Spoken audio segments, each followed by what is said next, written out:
in the France 24 newsroom. This coming Saturday marks 7 months of uprising in Syria. Defiance has been all the more startling in the face of a crackdown that's left nearly 3,000 killed. We're showing you here amateur footage from Tuesday in the city of Homs, where local committees claim there's been again heavy gunfire this Wednesday. Over in the capital, another show of force by the regime, this time tens of thousands coming out in support of President Assad, with the international community all but ruling out a Libya-style outside intervention. It's all up to the locals. Locals who are as divided as Syria is diverse, between liberals, Islamists, those inside the country, those abroad. So does a leaderless uprising need a leader? Do you negotiate with the regime? If so, who does it and with whom? Today in the France 24 debate, we're going to be hearing some Syrian stories. With us to tell theirs, two members who have met with the French foreign minister here in Paris. First, he's a former judge, longtime human rights activist, whose last prison sentence ended, 1 week before the uprising began in March.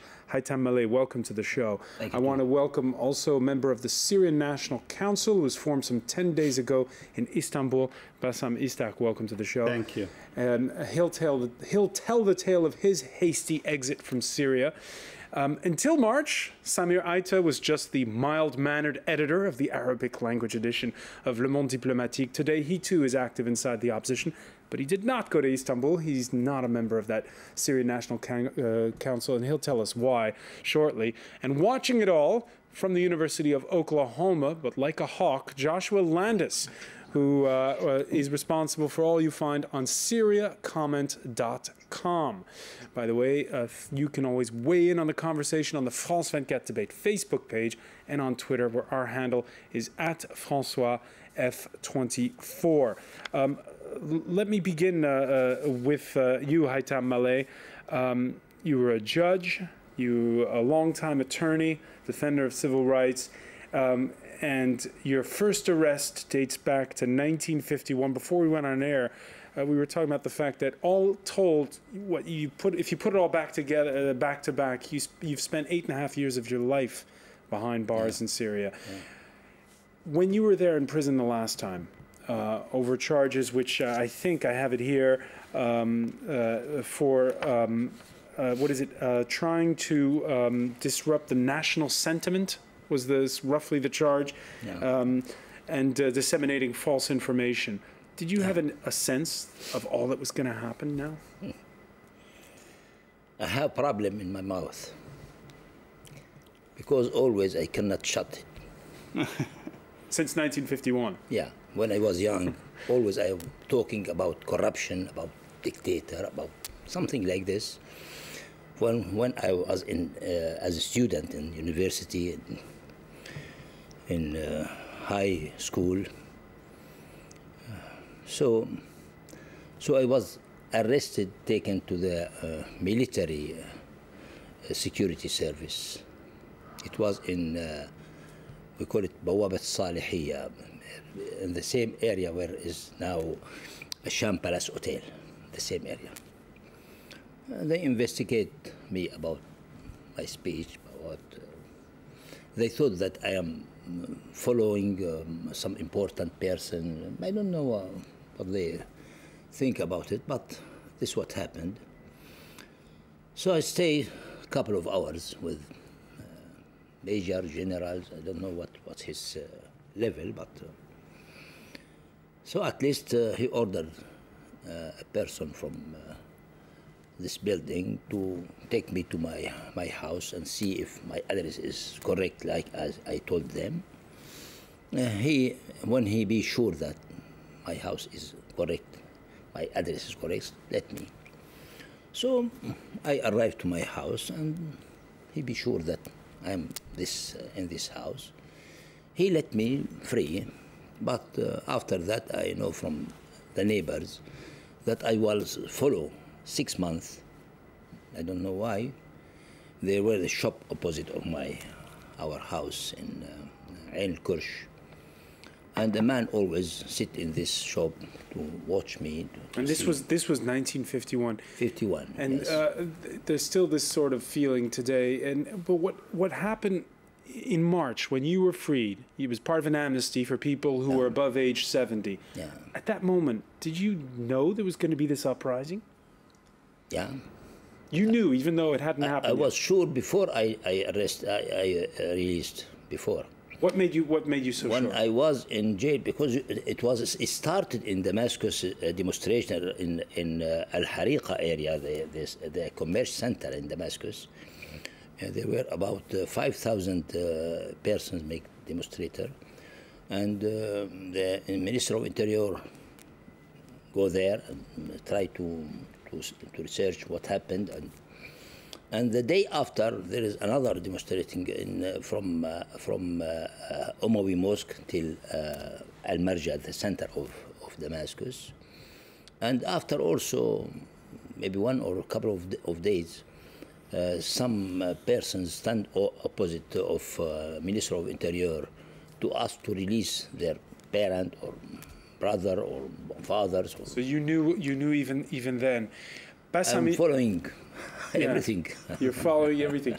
Bassam Isaak, you 5 weeks ago had to leave the country. You told us in the France 24 interview on Tuesday, with literally just the case with your computer. Yes. Well, what happened? I basically received a phone call. You know, it was actually a Skype phone call from a friend, and she advised me to leave the country.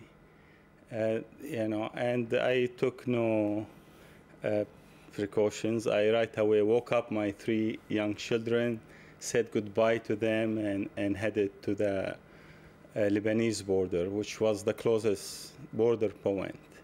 And I didn't even stay a day in Lebanon, which is known to be a place where the Syrian regime has lots of authority still and influence. And from there, I took the only plane possible that day to Cairo. So that was the situation. And when you left, what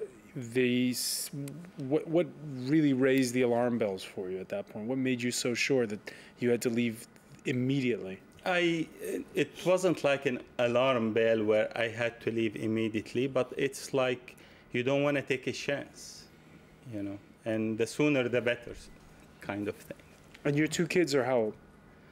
My oldest, she's 15, my son 13, and my youngest, she's 11. How are they doing?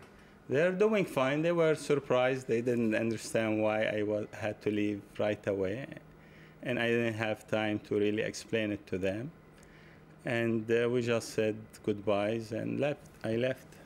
Now, Samir Aita, you've been living here in Paris for a long time. You have been following with us, like I said at the outset, ever since the beginning of the uprising back in March. Back then, we didn't know that after 7 months, there'd be nearly 3,000 killed. And you've had the chance to go back to Damascus. Tell us what it was like when you went back. 48 hours I went there. In fact, in the last 10 years, I was very often in Syria. And I was in Damascus in January and in February, just before the uprising. And I made a joke to one official who came to my uncle ceremony of this morning, who said, will the Arab Spring come to Syria? He was a minister. And I said, yes, but when your term will arrive, it will take only 1 day to take the regime out. I was somehow joking, and but everybody was enthusiastic with the events of Tunisia, Egypt, and etc. But with the regime that we have in Syria, I knew by analysis, and we have discussed about this, that it will take long to take this regime out. The second thing is that I like to say that the social movement has taken everybody by surprise. He's moving. He moved from a situation where he wanted just to put in jail some of the president's relatives because they made really horrible things to young kids in Daraa, to now asking for the toppling the regime and its head. The social movement is moving quickly, while the politics in Syria is not moving quickly. And one of my wishes that these politics moves, that there is currents who can handle the situation after the toppling of the regime, or to make even the toppling of the regime possible in Syria. And one of these movements was the National Coordination for Change, for democratic change in Syria, with Hassan al-Azim and others. And these are politically people that I like, and they asked me to support them before their meeting, September 17. They asked somebody from outside to come inside Syria to participate. I'm a journalist, very well known, Le Monde Diplomatique is known, so they will take a risk if they arrest me. And I went there, even with their themselves. And how did you find Damascus, though, when you went? One of the images is downtown Damascus, the square of Yusuf al-Azmi, with 20 buses, 200 guys with their guns and etc. Sticks waiting for the demonstrator. The same thing in another place. A second image is on Mazzi highway, which is a main avenue inside Damascus, two agricultural trucks with people with machine guns on the people in the streets. Means the regime has ended since the first speech of Bashar al-Assad, because its only way to maintain itself today is through coercion. It's coercion, but not normal coercion. It's having heavy presence. Michel Kilo yesterday was making a joke. Syrian one of the Syrian very famous serious opponents and thinker. Somebody asked him the question about why the demonstrations are weaker today. And he said, I called yesterday somebody from my town in Latake, and they say between each checkpoint of the security services and the Shabiha, there is 50 meters. Where we want to demonstrate, we go outside the town to demonstrate. Let me bring Josh Melendez in, because you've been going to Syria for more than 2 decades. We knew that the Assad regime had the capability of a crackdown, if it need be. But did you know 7 months ago that there would be so many people still in the streets?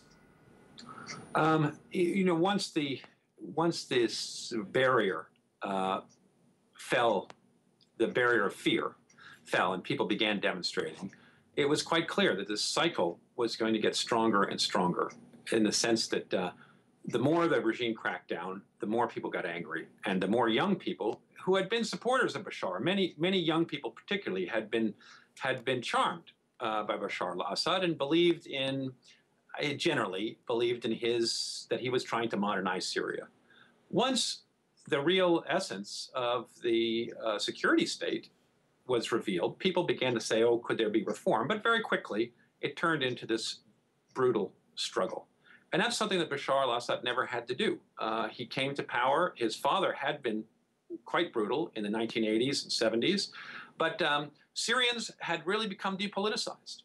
But once the Arab Spring came along, the younger generation, in just a week or so, became extremely politicized. And of course, all the new social media and everything helped this, and helped the outside world, the people living on the outside, become connected to the younger generation that was inside. And that began to change everything. On the other hand, the regime is still extremely powerful.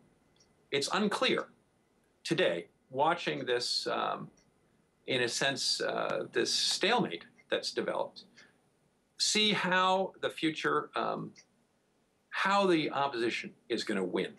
With the Russian veto, the Chinese veto in the UN Security Council for any kind of condemnation of Syria that could open the door towards military foreign intervention. It's very difficult to see where this goes. The West can put on more sanctions, which will have the result of making Syrians poorer and certainly making the situation much more difficult for the government.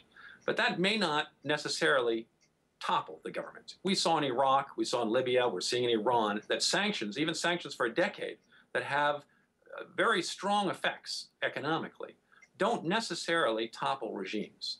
And we don't really have a model here, because if the Libyan model is not operative for Syria, as it doesn't seem to be today, with a Russian veto, how does the opposition, and that's what we have, sitting before us, various voices of the opposition, and that's how do they think the regime will fall? How do they think the regime will fall? I'm going to go around the room on that. Before I do, I want to bring up the point that Joshua mentioned, that not everyone is against Assad. In fact, again, this Wednesday, tens of thousands turning out in Damascus in support of the regime, a show of force that follows, again, that veto last week by Russia and China of a UN resolution on sanctions. The angels are now here and are saying, "O Bashar al-Assad, God loves you, and the angels love you, and your people love you, and everyone on earth and in heaven loves you." Even the people in heaven love him. Bassam Isaac, when Joshua Landis talks about a stalemate, is that what you felt when you were in Damascus? No, not at all. I think I read Joshua Landis' website, Syria Comment, and before the demonstrations broke out in Syria, they did not anticipate, Joshua and his colleagues, that this will happen in Syria. They thought Syria was an exemption. While I was feeling, and many of us inside of the country feeling, that this is the an opportune moment that we have been waiting for. We have wanted to revolt against this oppressive regime long ago. So the scales have tipped already? Yes, I mean, the people want to overthrow this regime. Now we have people reacting differently. Some people took to the street and organized and participated in demonstrations. And some opposition also got involved with the street. Others didn't. They just stick to politics. So that movement that started March 15 is growing. And Joshua said something that is very true, that the regime's tactics of using power and coercion actually provoked the people. When we come back, we're going to pick up on those points. Stay with us. The France 24 debate continues.